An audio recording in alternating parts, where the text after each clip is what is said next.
How y'all doing, ladies and gentlemen? Bible Podcast, man. What's up, everybody out there? Shout out to my super chat. You know what I'm saying? You hear me? You know what I'm saying? You're in the U.S., man. Represent your city. If you're outside the country, represent your country. You hear me? You already know how we about to rock. We about to get in this, man.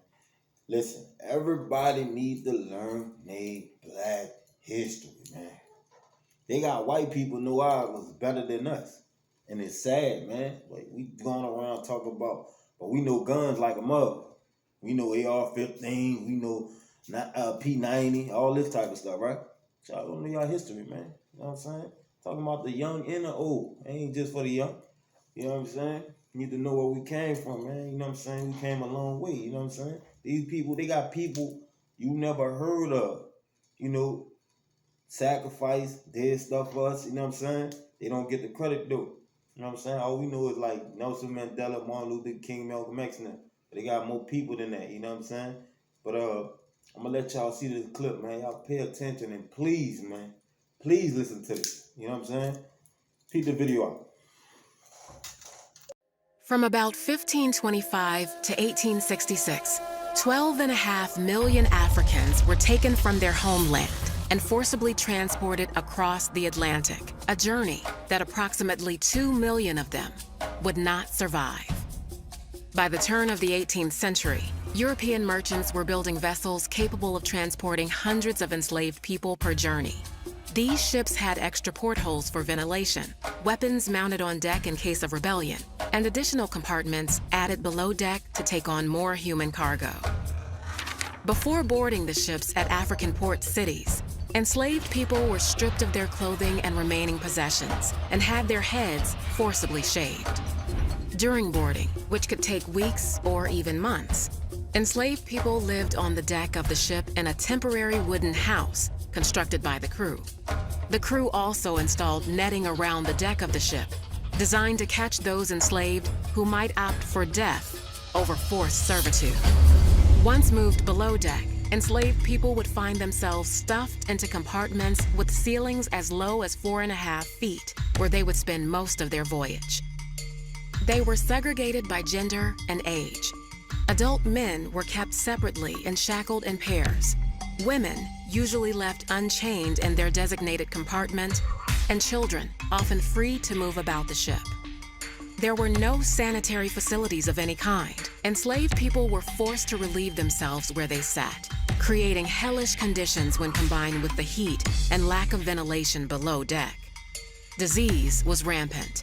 Dysentery, malaria, yellow fever, smallpox, measles, and influenza ravaged the enslaved and crew members alike.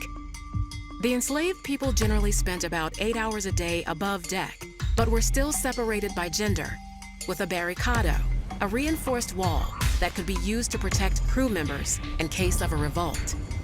Enslaved people were also subject to forced exercise, which sometimes included dance and song for the entertainment of the crew. Enslaved captives deemed disobedient were tortured and beaten, usually whipped with the especially cruel cat-o'-nine tails, a tool designed to inflict maximum pain.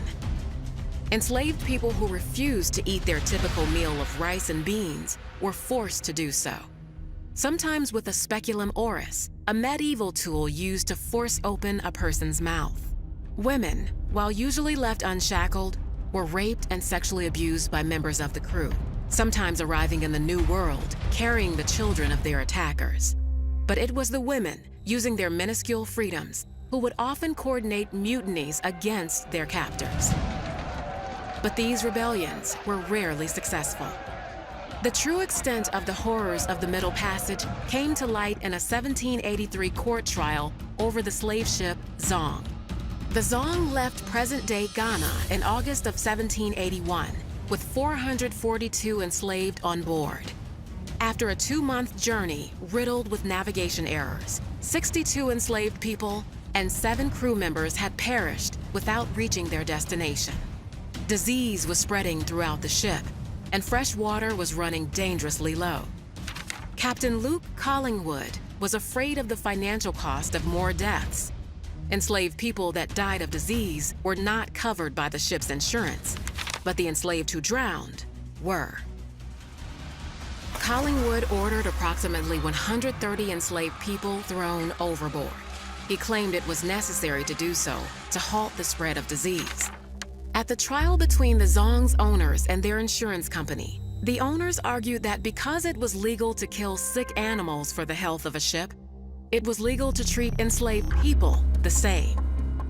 The court agreed with the ship's owners, but the trial itself exposed the horrors aboard the Zong, and its story was republished by British abolitionists with the name of the ship redacted, meant to show that this tragedy could happen on any ship transporting enslaved people across the Middle Passage. 24 years after the Zong trial, the international slave trade was outlawed in both Great Britain and the United States. It would take England an additional 26 years and the US another 58 years plus a civil war before the practice of slavery was officially abolished. Yeah, man, we back here. That's why I read a lot, man. You know what I'm saying? Because in school, they can't teach you none of that. They won't teach you that. You know what I'm saying? You got to find out on your own. Feel me? You know what I'm saying? So we still stuck in that mind frame, like, oh yeah, we from the hood, woo the woo. You know what I'm saying? You know, that's all we know. You know, it's a lot of stuff more than that. But I gotta say, man, you know, always know where you come from, know your history. You definitely gotta know that. Teach your kids, you know what I'm saying? And get away from vultures.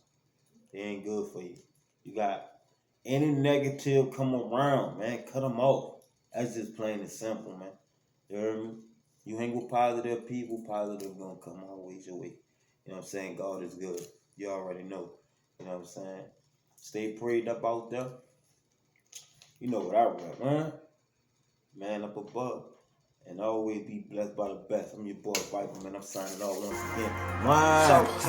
Lifestyle.